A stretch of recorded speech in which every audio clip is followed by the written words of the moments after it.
Hello hi नमस्कार welcome back to my channel Priya family vlog को चलतु आज बुली जिबा आम ओडिशार प्रसिद्ध ऐतिहासिक सूर्य मंदिर जहाँ कोणार्क मंदिर नाम परिचित। आज ये वीडियो रे कोणार्क मंदिर सौंदर्य को मु आपण मानक सामने वीडियो माध्यम रखी मु आशा करी यही वीडियोटी आपण मानक निश्चिंत भल लगिवो। हाँ सांग मैंने वीडियोटी शेष पर्यंत देखिए। मु किंतु आपण मानक ऊपर रागिची मो चैनल को कई सब्सक्राइब करूना केते कष्टर मुझे वीडियोटी आपण मानक पई आनिछि। प्लीज प्लीज मते सपोर्ट करंतु मु कथा देउछि आपण माने केबे बोरिंग हेबेनी। चलंतु आज रे वीडियो देखिनेबा।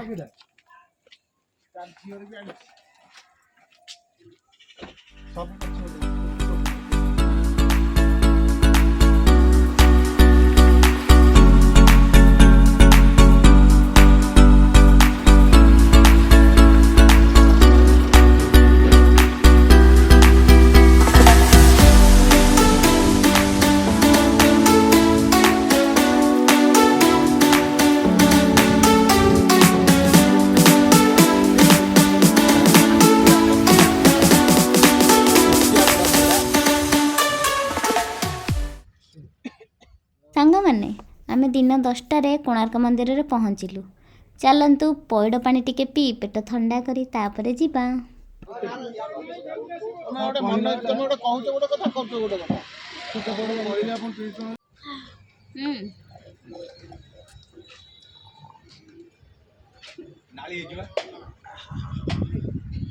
कोणार्क चलते कोणार्क टेम्पल बुली जावा। हम ओडिशार प्रसिद्ध सन टेम्पल कोणार्क मंदिर बढ़िया लागछि टेस्ट। एटा छोट पिला देखो ठीक देखा आमको तो ओसारे गोटे कौन देखा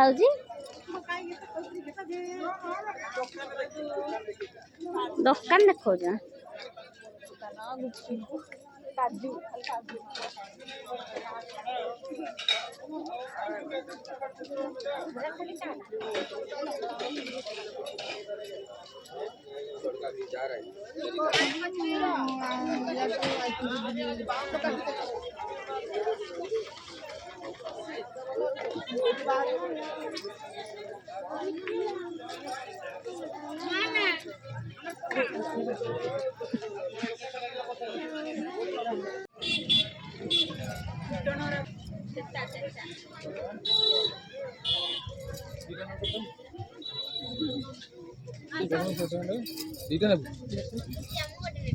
दीटा नाइट धरे काम कर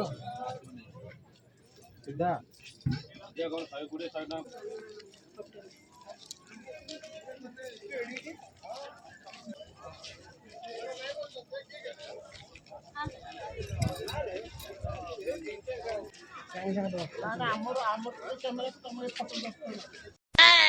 कोणार्क मंदिर को आसले एठी टिकेट लगे आमे भी मध्य टिकेट कलु।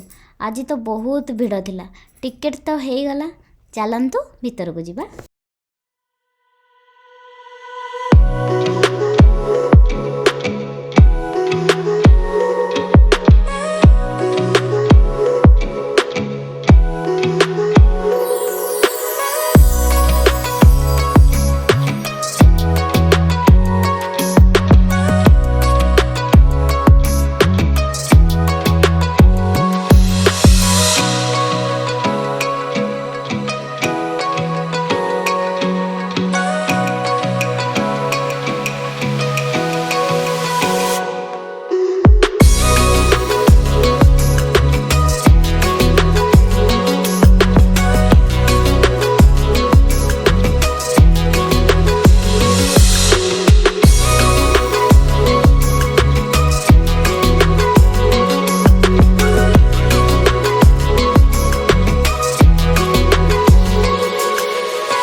1300 ଖ୍ରୀଷ୍ଟାବ୍ଦର ପୁରାତନ ସୂର୍ଯ୍ୟ ମନ୍ଦିର ଆଜି ହିଁ ବିଶ୍ୱ ପ୍ରସିଦ୍ଧ।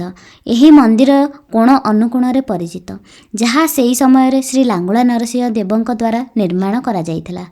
ସଦାଶିବ ସାମନ୍ତ ମହାପାତ୍ର ଯିଏ ଶିବେଇ ସାମନ୍ତ ନାମରେ ପରିଚିତ, ଯିଏ ତାଙ୍କର ସହଯୋଗୀ ବିଶୁ ମହାରାଣାଙ୍କ ସହିତ ମିଶି ମନ୍ଦିର ପ୍ରତିରୂପ ବନାଇଥିଲେ। ଏହି ପ୍ରତିରୂପ ଦେଖି ରାଜା ଲାଙ୍ଗୁଳା ନରସିଂହ ଦେବ ଖୁସି ହୋଇ ମନ୍ଦିର ନିର୍ମାଣ ପାଇଁ ଆଦେଶ ଦେଇଥିଲେ। ପୂର୍ବ କଥିତ ଅନୁସାରେ 1200 ବଢ଼େଇଙ୍କ ଦ୍ୱାରା କୋଣାର୍କ ମନ୍ଦିର ନିର୍ମାଣ କରାଯାଇଥିଲା। ହେଲେ ମନ୍ଦିରର ଦଧିନଉତି କେହି ବସାଇ ପାରୁନଥିଲେ। ସେଥିପାଇଁ ରାଜାଙ୍କର ଆଦେଶ ଥିଲା ସବୁ ବଢ଼େଇଙ୍କର ମୁଣ୍ଡ କାଟ ହେବ।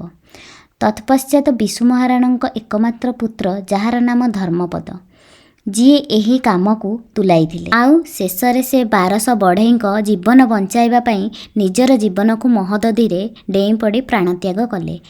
ଇଏ ତ ଥିଲା କୋଣାର୍କ ମନ୍ଦିରର କିଛି ପୂର୍ବ କଥିତ କଥା। ଆପଣମାନେ ବି କୋଣାର୍କ ମନ୍ଦିର ବୁଲିବା ପାଇଁ ଆସନ୍ତୁ, ଏହି ମନ୍ଦିରର କାରୁକାର୍ଯ୍ୟକୁ ଉପଭୋଗ କରନ୍ତୁ। ହଁ, ବର୍ତ୍ତମାନ ଆମର ତ କୋଣାର୍କ ମନ୍ଦିର ବୁଲା ସରିଲା। ଏଠାରେ ପୁଣି 4 କିଲୋମିଟର ଦୂରରେ ପଡ଼ୁଛି ଚନ୍ଦ୍ରଭାଗା ବେଳାଭୂମି। ସେଠାରେ କିଛି ସମୟ କାଟିକି ପୁଣି ଆମେ ଘରକୁ ଫେରିବୁ।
ମୁଁ ଆଶା କରିବି ଆପଣମାନଙ୍କୁ ଭିଡ଼ିଓଟି ନିଶ୍ଚୟ ଭଲ ଲାଗିବ। ହଁ ସାଙ୍ଗମାନେ, ଲାଇକ୍, ସେୟାର ଆଣ୍ଡ ସବସ୍କ୍ରାଇବ୍ କରିବାକୁ ଜମା ବି ଭୁଲିବେନି।